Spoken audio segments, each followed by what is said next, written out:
कहानी की शुरुआत होती है वर्टिकल सेल्फ मैनेजमेंट सेंटर नाम की एक जेल से, जहां गोरेंग नाम के एक आदमी की आंख खुली और उसने देखा कि वो 48 नंबर कमरे में कैद था। वहां एक बिस्तर के अलावा और कुछ नहीं था। और अजीब बात यह थी कि कमरे के बीचों बीच एक छेद था। उस कमरे में लियो नाम का एक और कैदी भी था, जिसने बताया कि यहाँ सैकड़ों मंजिलें हैं और हर मंजिल पर 2 कैदी हैं। हर रोज़ इस छेद से खाना नीचे आता है और कैदियों के पास खाना खाने के लिए सिर्फ 2 मिनट होते हैं। इसके बाद ये खाना अगली मंजिल पर जाता है। हर महीने के अंत में एक कैदियों को अलग मंजिल पर भेजा जाता था। जब गोरेंग के कमरे में पहली बार खाने का टेबल आया तो उसने कुछ नहीं खाया, क्योंकि उसने निचली मंजिल वाले लोगों के लिए खाना बचाने का फैसला किया। खैर, लियो ने फटाफट से खाना, डोसा और बचे हुए खाने पर थूक दिया, क्योंकि वो जानता था कि ऊपर की मंजिलों के लोग भी यही करते हैं। फिर गोरेंग ने अपने लिए एक सेब रख लिया, पर टेबल के नीचे जाते ही कमरे में गर्मी बढ़ने लगी। असल में खाने को अपने पास रखना मना था, इसीलिए गोरेंग को ये से फेंकना होगा, वरना वो यही जलकर मर जाएगा। और जब गोरेंग को वो इंटरव्यू याद आया जो उसने इस जगह पर आने से पहले दिया था, उसने एक कागज़ पर दस्तखत किए थे, जिसके मुताबिक वो अपनी मर्जी से यहाँ से बाहर नहीं निकल सकता। हर कैदी को जेल में कोई एक चीज़ लेकर जाने की इजाज़त थी, और गोरेंग अपनी पसंदीदा किताब साथ लाया था। गोरेंग यहाँ अपनी मर्जी से आया था और 6 महीने पूरे होते ही उसे ढेर सारे पैसे मिलेंगे। अगले दिन गोरेंग ने एक बार फिर से कुछ नहीं खाया।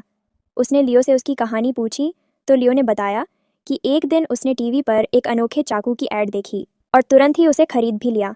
पर कुछ ही दिनों में एक कंपनी ने उससे भी अच्छा चाकू निकाला, जिससे लोगों को इतना गुस्सा आया कि उसने टीवी उठाकर खिड़की से बाहर फेंक दिया, जो एक राह चलते आदमी पर गिरा और उसकी मौके पर ही मौत हो गई। इसके बाद लियो को वहाँ लाया गया और वो 132वीं मंजिल तक भी रह चुका है, और उसने कहा कि यहाँ और भी मंजिलें हैं। निचली मंजिलों के कैदी अक्सर भूखे रह जाते हैं, क्योंकि वहाँ तक खाना पहुँचता ही नहीं। अब गोरेंग ने सोचा कि अगर सब बराबर खाना खाए तो नीचे के कैदियों तक भी राशन पहुँच सकता है। इसके लिए गोरेंग ने निचली मंजिल के लोगों से बात की और किसी ने उस पर ध्यान नहीं दिया। फिर लियो ने निचली मंजिल में पेशाब करके अपना चाकू दिखाया, जो वो जेल में अपने साथ ही लाया था।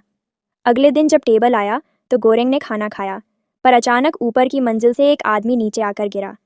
लियो ने कहा कि ऐसा अक्सर होता है, लेकिन कोई कुछ कर नहीं सकता इस बारे में। लियो ने बताया कि वो अगले महीने भी एक साथ ही होंगे, और तब गोरेंग उसकी बातों से समझ गया कि जब लियो निचली मंजिल पर था तब वो भूख के चक्कर में अपने साथी को ही मारकर खा गया था। अगली बार जब टेबल आया तो उस पर मिहारू नाम की एक औरत बैठी थी। गोरेंग ने देखा कि वो जख्मी थी, पर लियो ने गोरेंग को उससे दूर रहने को कहा। मिहारू हर महीने एक बार टेबल पर बैठकर नीचे तक जाती थी, ताकि वो अपने खोए हुए बच्चे को ढूंढ सके। साथ ही वो कई कैदियों को भी मार डालती थी, ताकि अगले महीने उसे अपने बेटे के साथ रखा जाए। शायद पहले जो आदमी गिरा था उसे मिहारू ने ही मारा होगा। लियो ने बताया कि मैंने किसी को मारा नहीं, बल्कि जो लाश मेरे कमरे में गिरी, मैंने सिर्फ उसका मांस खाया। इसके बाद जब मिहारू अगली मंजिल पर गई तो कैदियों ने उसका फ़ायदा उठाने की कोशिश की। गोरेंग ने चिल्लाकर उन्हें रोकना चाहा, और जल्द ही मिहारू ने उन्हें जान से मार डाला। आखिरकार महीना पूरा हुआ और सभी कमरों में गैस भरकर कैदियों को सुला दिया गया। जब गोरेंग की आंख खुली तो वो 171वीं मंजिल पर बिस्तर से बंधा हुआ था। लियो ने उसे इसलिए बांधा था क्योंकि गोरेंग जवान है और उसे गोरेंग से अपनी रक्षा करनी होगी। तभी बाकी मंजिलों से चिल्लाने की आवाज़ें आने लगी, क्योंकि सबकी मंजिलें बदल चुकी थीं। जब गोरेंग के कमरे में टेबल पहुंचा तो खाने के लिए एक दाना तक नहीं बचा था। आखिरकार 8 दिन बाद लियो ने कहा कि देख भाई, बहुत भूख लगी है, अब कुछ तो खाना ही पड़ेगा।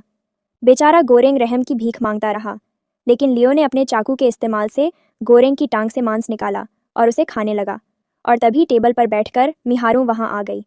मिहारू को याद था कि गोरेंग ने उसकी मदद करने की कोशिश की थी, इसलिए लियो पर कूद पड़ी और उसी के चाकू से उस पर हमला कर दिया। फिर उसने गोरेंग को आज़ाद करके चाकू दिया और गोरेंग ने एक ही झटके में लियो का काम तमाम कर दिया। गोरेंग इसके बाद बेहोश हो गया, और बाद में जब उसकी आंख खुली तो उसने देखा कि मिहारू ने उसकी टांग पर चादर से पट्टी की थी और वो पास ही बैठकर लियो को खा रही थी। उसने थोड़ा बहुत मांस गोरेंग को भी खिलाया और फिर बिना कुछ कहे नीचे चली गई। कुछ दिन बाद लियो की लाश पर कीड़े आने लगे और गोरेंग उन्हें खाने लगा। भाई, इस मूवी ने मूड खराब कर दिया। खैर, जल्द ही उसकी दिमागी हालत बिगड़ने लगी और उसे लियो का भूत दिखने लगा। आखिरकार महीना ख़त्म हुआ और कमरे में गैस फैल गई। अब की बार जब लियो की आंख खुली तो उसने देखा कि एक कुत्ता उसे चाट रहा था। गोरेंग ने देखा कि अब उसे एमो नाम की एक लड़की के साथ रहना होगा। इमो वही लड़की थी जिसने उसका इंटरव्यू लिया था। वो अपने साथ अपना कुत्ता भी लाई थी, और अब वो दोनों 33वीं मंजिल पर थे। वो लड़की थोड़ी सनकी सी थी और यहाँ पर अपनी मर्जी से आई थी।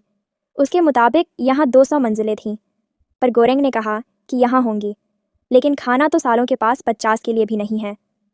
इस बार एमओ ने कहा कि सब अगर अपनी ज़रूरत के हिसाब से खाए तो सबका पेट भर जाएगा, लेकिन इसके लिए सभी कैदियों को एकजुट होना होगा। पर गोरेंग ने कहा कि ऐसा कभी नहीं होने वाला। बाद में जब खाना आया तो एमओ ने खुद और अपने कुत्ते को सिर्फ ज़रूरत के हिसाब से खिलाया। फिर उसने 2 लोगों के लिए प्लेट तैयार की और जब खाना नीचे पहुंचा तो उसने नीचे वाले कैदियों से उसकी बनाई हुई प्लेट में से खाने को कहा और कहा कि भैया प्लीज़ अगले कैदियों के लिए प्लेट बना देना। क्या लाजमी सी बात है कि उसकी किसी ने नहीं सुनी और गोरेंग ने फिर से कहा कि मैं ये सब करके देख चुका हूँ, कोई फ़ायदा नहीं होने वाला। फिर भी एमओ ने हार नहीं मानी और रोज़ लोगों को ज़रूरत के मुताबिक खाने को कहती रही। 2 हफ्तों बाद गोरेंग भी तंग आ गया और उसने नीचे वाले कैदियों से कहा कि आज अगर इस लड़की की बात नहीं मानी ना तो रोज़ तुम्हारे खाने पे मूत के भेजूंगा। सालों गोरेंग की ये तरकीब कामयाब रही है और कैदी यही संदेश आगे पहुंचाने लगे। कुछ समय बाद टेबल आया तो उस पर मिहारू बेहोश पड़ी थी। गोरेंग और एमओ ने उसे बिस्तर पर लिटा दिया। शाम तक भी जब उसे होश नहीं आया तो बेचारा गोरेंग खुद ज़मीन पर सो गया, लेकिन जब उसकी आंख खुली तो उसने देखा कि वो दोनों लड़कियां लड़ रही थीं, क्योंकि मिहारू एमओ के कुत्ते को मारकर खा गई थी। खैर, अगले दिन वो टेबल पर बैठकर चली गई। गोरेंग ने ईमो को बताया कि मिहारू अपना खोया हुआ बच्चा ढूंढ रही हैं। फिर एमो ने कहा कि पागल वागल है क्या, 10 महीने पहले ही वो अकेली यहाँ पर आई थी। फिर बातों बातों में हमें पता चला कि एमो को दरअसल कैंसर है। खैर, जल्द ही महीने का आखिरी दिन आ गया और गोरेंग ने उसे कुछ खाने को दिया, क्योंकि हो सकता है कि कल कुछ भी नसीब नहीं हो पाए। लेकिन एमो बिस्तर से ही नहीं उठी। अगली सुबह गोरेंग उठा तो उसने देखा कि वो 202वीं मंजिल पर था और उनके नीचे ना जाने कितनी और मंजिलें थीं। ये देखकर एमो खुद को संभाल नहीं पाई और उसकी मौत हो गई।